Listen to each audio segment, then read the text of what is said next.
So now we're in the basement area of the shop. We just have a little unfinished part of the basement that is kind of turned into shop space as well. Just a little bit different, sawdust-free shop space. So I'll take you around here and show you kind of what I've got going on.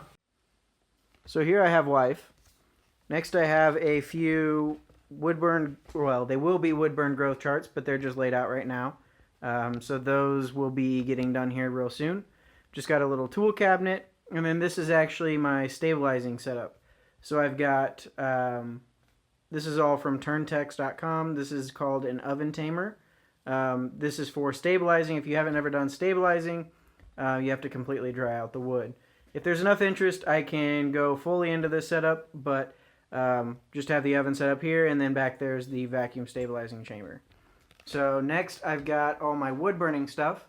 This is a Coalwood Super Pro 2 burner, this one here, and then this guy over here is the Olympiad. So that's a hot knife. It's a much bigger pen, gets a lot hotter and stays hotter a lot longer. I've got a few little things that I've built here to store all my pens and my wood burning stuff. This is a fume fan to take away all of the smoke from doing the burning. So there's a carbon filter in it that removes all of that. Over here I've got my brass brush for brushing off all the carbon buildup on the actual pens.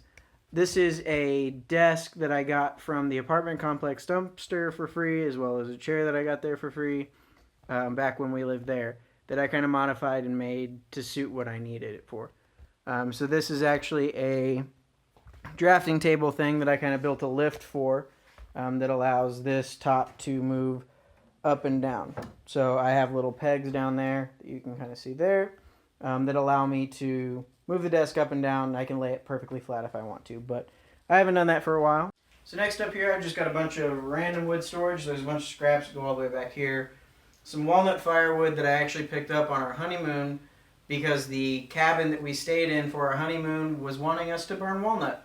And I wasn't going to let that happen, so I decided to take it back with us from our cabin.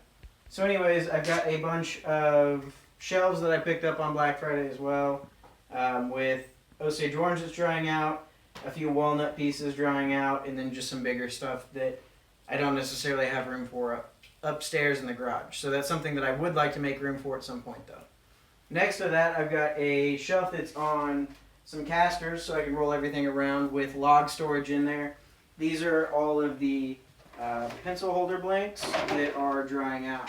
And again, this is why I have all that insecticide there, is to prevent anything from coming down here. Up above that, I actually have some workshop shirt storage. So if you'd like to, support the shop and purchase a shirt, I do have those available on my website. So that's what these are.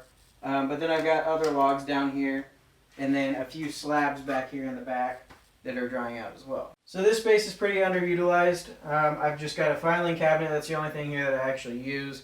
Some fold-up tables, and then these two little cabinets that aren't being used great right now. I have some small parts storage above that for some of the stuff that I commonly use. But down here I do want to do something different with this space. Actually, this whole space is going to get rearranged shortly after this. But again, I wanted to show the space how it is, not how I want it to be, which I will be doing later. So next to that, I've got the shipping setup.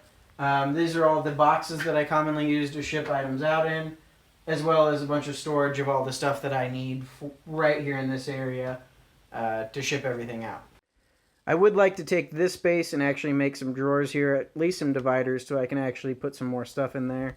And same thing here. A lot of this is all packing, extra packing stuff, packing paper, bubble wrap, and then a few little other boxes. And then I've got all of my newsprint paper that I use for wrapping up all the products in right up there. And so that's just set out and really easy to use, really easy to get to and use. Above that, I have all of my pen kit storage, just all the different pen kits that I turn, as well as some extras that I haven't actually gotten to yet. Down in this hallway, we have a little weird space, and I just have a bunch of boxes stored here.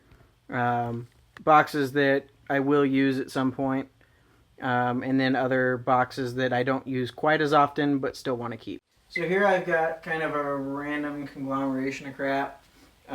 Stuff that I don't that this shipping station used to be on this wall a few months ago, and then I decided to move it but I haven't quite figured out what to do here yet. I will be moving all of the finishing stuff from upstairs to down here and kind of getting rid of some of the really stinky Minwax stains so that they don't smell up the house.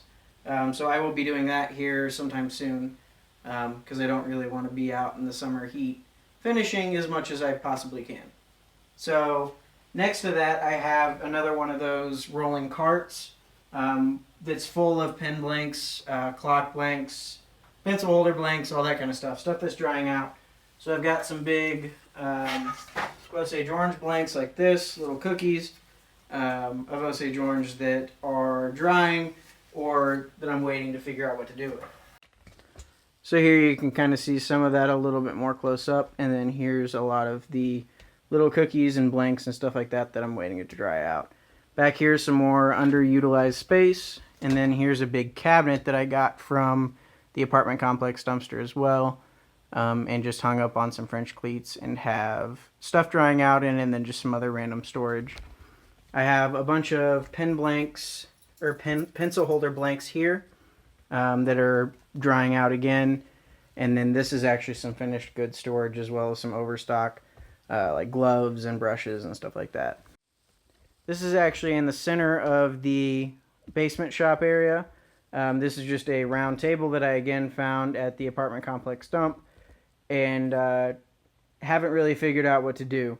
I don't know if this is something that I want to keep or if I want to go to a more actual rectangle table setup, because this guy takes up a lot of room. Then this is the most disorganized area of the shop down here.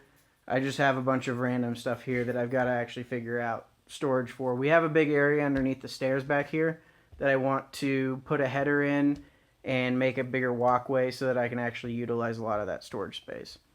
So if you guys haven't already, go ahead and subscribe. I'd really appreciate it. You can do that right up here. I've got links to all of my social media accounts down in the description below. I also have links to my Etsy site where you can see all the stuff that I sell, as well as a link to my shop where you can buy your own shirt. I also have stickers, magnets, and things like that on there. So if that's something that you're interested in, feel free to click the shop link down below. I'd really appreciate if you guys supported the channel at least a little bit, as well as got yourself something nice. So hopefully you guys enjoyed the shop tour. I enjoyed taking you along with me. You can definitely expect quite a bit more out of me here coming up. I've got all of the projects that I've mentioned during the shop tour coming up, and I will definitely be bringing you guys along for that. So stay tuned. There will be quite a bit more. Thanks for watching, guys. So if you guys haven't already, I've got